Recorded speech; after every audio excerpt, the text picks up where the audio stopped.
So I don't know if you guys can see this, but I'm going to hold it up to the camera. That right there, that is an essay. That is what I wrote about this main event. And that, ladies and gentlemen, that's how you do a main event.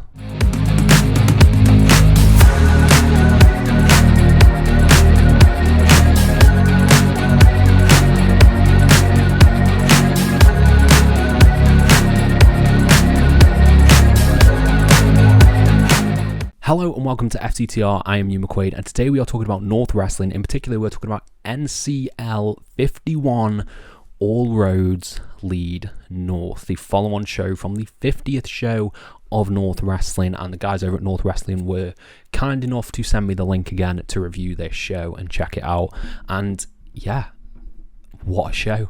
This was a fucking banger. This was an absolute belter of a show.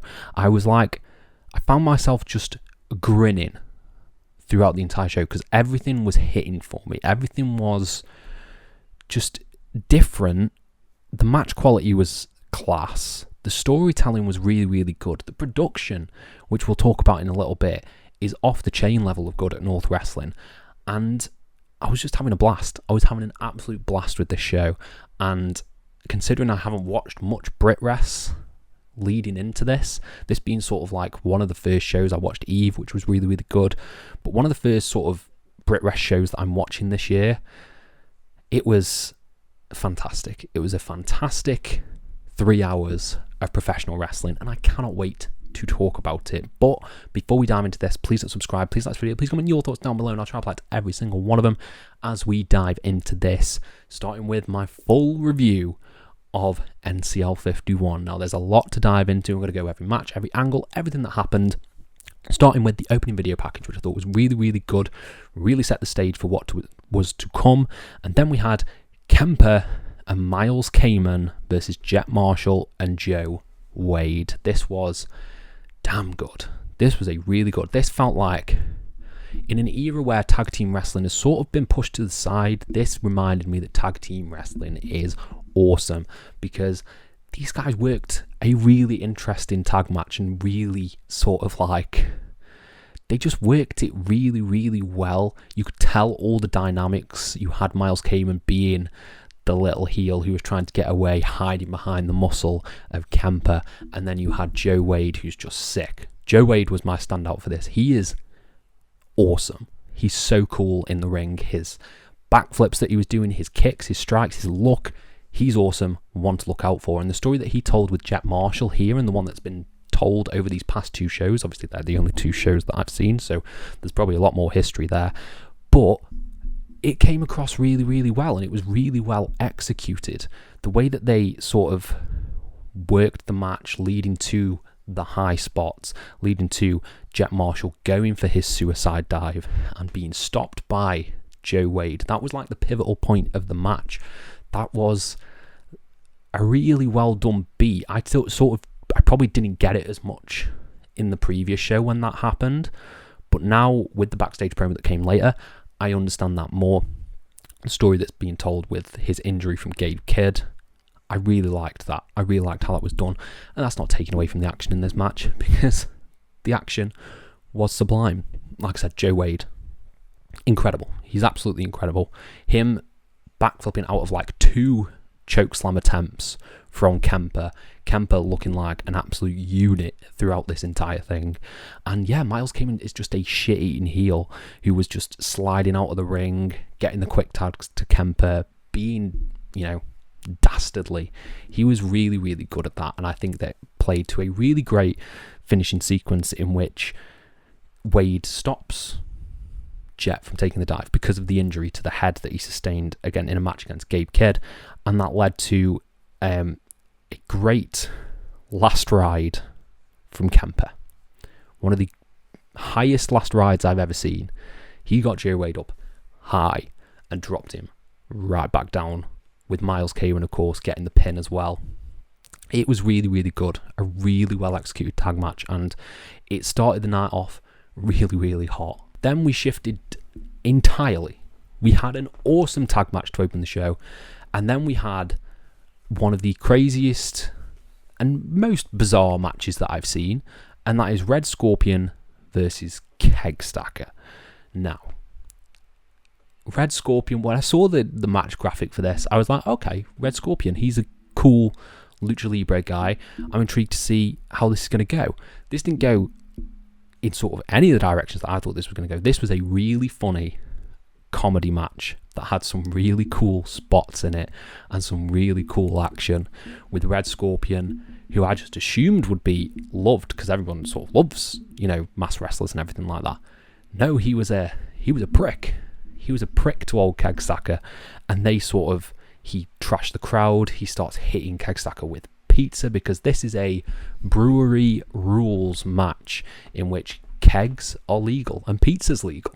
And he's got a pizza box and he's just clocking Keg Stacker with it. And I'm like, okay, this is what we're doing. And then they get the keg in the ring. Red Scorpion goes and grabs his own keg, and it's a small keg. He sits on it. You get a nice bit of comedy with the height difference between the two. They just start slapping each other. And I'm like, this is insanity. This is not what I was expecting at all from this. And then you got some cool spots. You've got, like, he's a really good wrestler, Red Scorpion, not taken away from that. He hits a really cool rolling senton that looks awesome. And he goes for that flipping senton, gets caught with the knees, and Keg Stacker starts to make a comeback. Then, ultimately, Keg Stacker wins. He hits a headbutt off a keg for the win. Yes, he hits a headbutt off a keg for a win. Let that sink in. And then you had a big post-match angle where it looks like they're going to share respect. They're not. Red Scorpion destroys him. He doesn't want any of it. He starts destroying the arm of Keg Stacker, nails it with stomp after stomp. He's trying to be pushed away. It was really cool. Really cool angle, and it set up what was potentially something very interesting to come. This was where we got the backstage promo that sort of set the scene and made me aware of the injury that Jet Marshall had to the head off that suicide dive, which really helped me understand a little bit more about what's going on. Really good, filled in the blanks. Then we got Lucia Lee versus Rhio. Bloody love Rhio. Rio's great. So good to see her in North. And going up against Lucia, I think I said it wrong. I think it's Lucia Lee, who was a standout for Pro Wrestling Eve for me. I thought she was really, really good. Her Flash Morgan Webster was incredible. And yeah, this was really, really fun. This was really good. Lucia Lee's talking trash. She's like running down the crowd, running down Rhio. Rhio comes out, and then you get the great stuff that Rhio does, where people go to hit Rhio, and Rhio sort of, oh yeah, you want to do that? You want to go there? And that is how the match sort of went, because Lucia Lee's kicking the leg of Rhio. Rhio catches it and just destroys her. Starts destroying her. Then we got a really good bit where Rio's fighting out of multiple submission attempts and manages to hit like an Oshigoroshi on the knee. That looked awesome. Then you got a big elbow from Lucia Lee. This wasn't necessarily one-sided. This was like 60-40 to Rhio. Maybe it made Rhio look really, really good. And ultimately, it was two massive super kicks from Rhio and a package pile driver, which looked amazing. One of the most beautiful package pile drivers in the world is Rhio. She has a sick package pile driver for the 1, 2, 3. Awesome. It was a really cool match. Really established Rhio as being back. She's been gone for a while. And yeah, it was just a really fun, entertaining match. Then for the North Wrestling Tag Team titles, we had the Landed Gentry taking on Rampage Brown and Will Cruz. Now, at the last show, NCL 50, I wasn't fully sold on the angle that happened between the Landed Gentry and Lycos Jim in that match. That didn't really, didn't hit me the way I thought it would. But in this match, which was one of my favourite matches of the night, I was like, I get it. I get where we're going with this. I get the Landed Gentry. I get Will Cruz and Rampage Brown. And I thought that the story that they told in this match was really, really well done. It was really good. And that was Rampage Brown and Will Cruz are absolutely massive, and they are just crushing the Landed Gentry. And maybe the Landed Gentry do need to cheat to win. I thought it was a really interesting story to pose, especially considering the video package was really well done. You had just Will Cruz destroying Benji, and then you had Xeonox make a tag, and he would get a few moves in, he would also be destroyed. It was a pretty one-sided affair until the end, and the end saw that it was almost like the Landed Gentry were like, look, we need to cheat, and particularly Xeonox. He had the mallet, he was getting more frustrated throughout the match. He comes in, and then Benji grabs it, pulls it away from him, and is like, no, we're not doing this, we are winning the right way. And it was a really good character moment for Benji, and the entire place is erupting in Benji chants. And then you had an awesome sequence at the end in which he is caught in between Rampage and Will Cruz and is just clocking each and every one of them, trying to make this fiery comeback, and get shut down. The crowd is going mental. The crowd is just erupting with Benji chants. It is so good. Then you have Xeonox come in. He's got the title belt in his hand. Looks like he's going to cheat. He gets, I think, thrown out by Will Cruz, I do believe. He gets thrown out by Will Cruz, and then Will Cruz hits his finish on, it's like a Rikishi driver on Benji. Rampage Brown picks up the win for the 1, 2, 3 New North Tag Team Champions. This was great. This was really good. Like a really awesome tag match, really good title match. I had such a blast with this. I'm fully on board with the Landed Gentry now. Like, they're really cool. I'm intrigued to see where that goes from here. Maybe we'll get some, I can't remember if the North Cup is full, but it'd been cool to see Benji in the North Cup, the NCL Cup. I loved it. This was a really awesome tag match, really awesome tag team title match, and yeah, I'm fully a fan. Then we got a Henry Faust video package, which led into his match with Shreddy, who, if you don't know, he's been to Japan. He comes out with the ribeye jacket, Ribera jacket, that has like ribeye steak on it, that you get from that restaurant in Japan. And yeah, this was fun. This was a fun match because Shreddy is very entertaining. I think Henry Faust has a lot of cool stuff about him. He's really got a great look and a great moveset. This was a fun match to establish Henry Faust going into the NCL Cup. It was a fun match to establish Shreddy back. And yeah, I don't have too much to say about this. It was really fun. You had Shreddy being a dastardly heel, being a prick, and Henry Faust making his comeback, making the fiery comebacks, led to a really cool finish where it looks like Henry's got him dead to rights. He's going to go for a coast to coast, but then Shreddy drinks something that he's brought out to the ring, and he mists Henry Faust in the face, and it looks like he's going to pick up the win. He's being cocky, he's being arrogant. It looks like he's going to get him up for a jackhammer. Henry Faust manages to roll him through for the 1, 2, 3 and picks up the win. Defeats Shreddy. Shreddy is irate, to say the least, and he goes on a tear, looks like he's going to shake hands with Henry Faust, but starts beating him down. And then who should come out to make the save?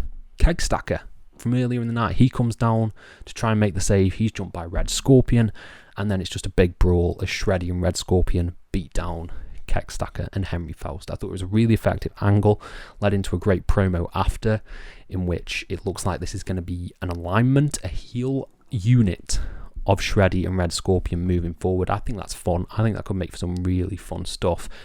And yeah, this was a solid match that set up a new heel team to potentially go against Cruz and Rampage as well. So yeah, I'm intrigued to see where we go from here. Next up, we got my not necessarily low light of the evening. This was just my least favourite match, I suppose, and that was Eve Bateman taking on Millie Mckenzie. Now, obviously, I have high standards. My first North Wrestling show, it was Millie Mckenzie versus Emersyn Jane, and it was one of the goddamn matches of the year. So maybe I went into this with too high expectations, but this was like perfectly fine. This was a really solid match that established both people, established Millie Mckenzie and established Eve Bateman as people to look out for. It was really fun. You had some cool spots in there, like Millie Mckenzie hitting the spear. She's got a great spear. And Eve Bateman sort of refusing to be more dastardly. She took her rings off wasn't going to use the rings on Millie Mckenzie. Maybe that ultimately cost her because she hits almost like the power of the punch on Millie Mckenzie, and Millie Mckenzie kicks out. And yeah, Millie Mckenzie picks up the win. She hits the spear for the win.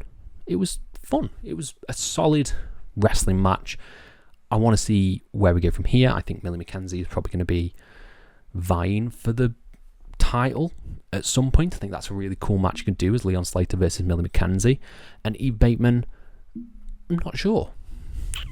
Maybe we'll see a team up with Lucia Lee, potentially.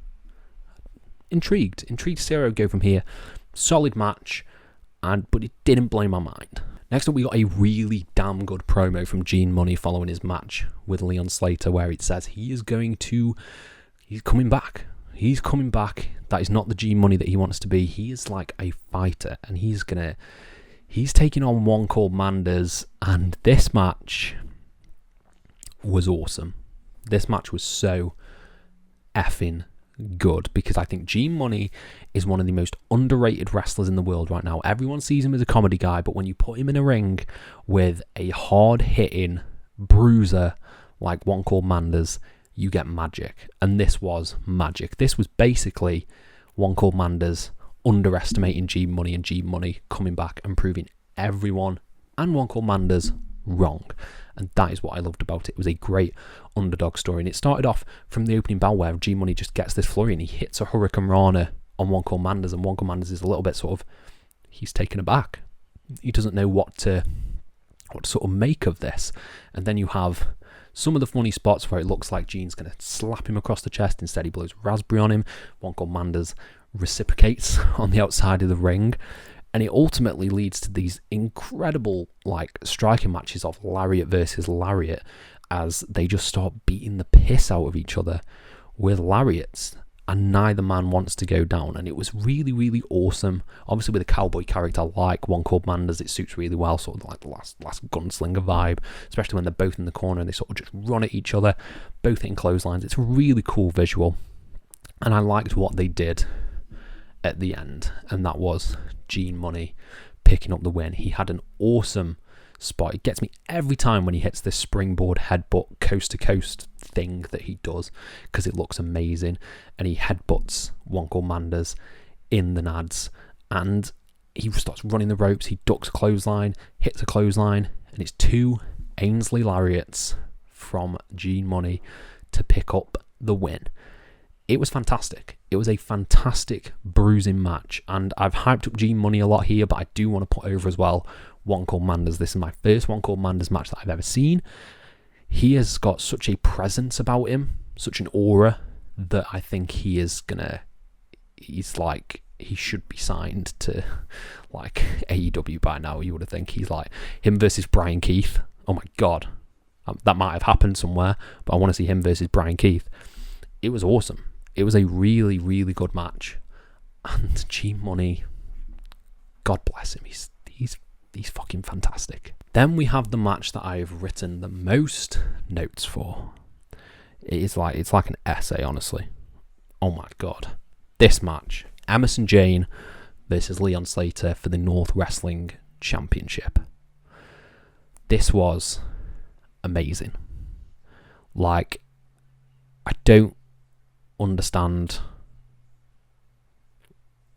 just don't understand how great Leon Slater is for his age. It's ridiculous. And Emersyn Jane, easily the most underrated wrestler, maybe in the world right now, because she's putting on banger after banger on these shows. And this world title match, I thought, told a really good story of Leon Slater underestimating Emersyn Jane. It was put over in the promo before the match. He thinks she should just be wrestling on the opener of the show. She's not main event level, and this was a match about proving that Emersyn Jane is main event level and proving she is on the level of Leon Slater, and it absolutely worked. It told a great story of Leon Slater also working over the back of Emersyn Jane and just destroying it. He hits a grueling looking powerbomb into the corner, which looked absolutely nasty, and then he's moving out the way of stuff. Emersyn Jane's hitting her back on the apron. He hits a powerbomb onto the apron. He's just wearing down the back of Emersyn Jane, and Emersyn Jane her story is matching Leon Slater and showing that she is on that level, hitting all the high-flying moves, hitting the Hurricane Ranas. And I loved how it played out, how it just escalated and escalated and escalated. You had the hope spots, you had so much drama in this match, and I think that's what I liked. It was a really well-told story in a wrestling ring. I'm lost for words. I'm lost for words of how good this is, because it just hit. It hit the feels. It hit the feels. I wanted Emersyn Jane to win so unbelievably badly.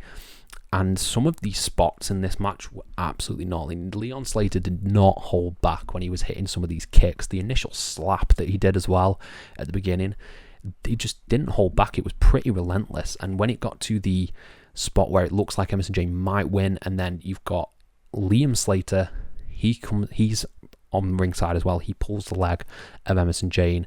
Rhio comes down and chases him off, and then you've still got like 10 minutes of match left in which everything just escalated further and further and further. I'm just going to read out some of the notes that I've written towards the end. So Rhio fights him off. Then you get a spinning, twisting suplex from Leon for a great near fall. A awesome looking Poison Rana counter from Emersyn Jane.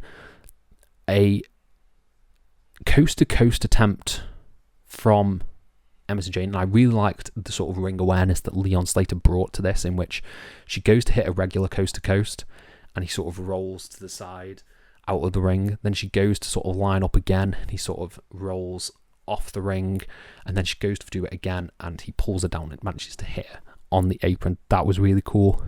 You got she finally hits. No, sorry, ignore me. Leon catches Jane with an insane blue thunderbomb, which is awesome. He manages to catch her again with a leg lariat, which is awesome, because a Leon Slater leg lariat is just like better than a clothesline from hell. You heard that here. So you got that, an insane looking leg lariat again. Then you got, I'm just exhausted trying to read through all these. Leon hits that blue thunderbomb, but Jane manages to make a comeback, and she's just laying in strikes on him in the corner, which was awesome. She manages to get the upper hand and hit a moonsault, her best moonsault ever. Hits it for a great near fall. Then another sort of the sit-out driver for a great near fall again. Leon, then you get to like the final few minutes of this match, and it's just like, this is fucking awesome. Leon spits in the face of Emersyn Jane, straight into a Shining Wizard from Jane for a great near fall as well. Then Leon Slater hits an Avalanche Utopia on Emersyn Jane, and it looks like she's dead. It looks like he killed her, but he arrogantly crawls over with all the swagger that he has.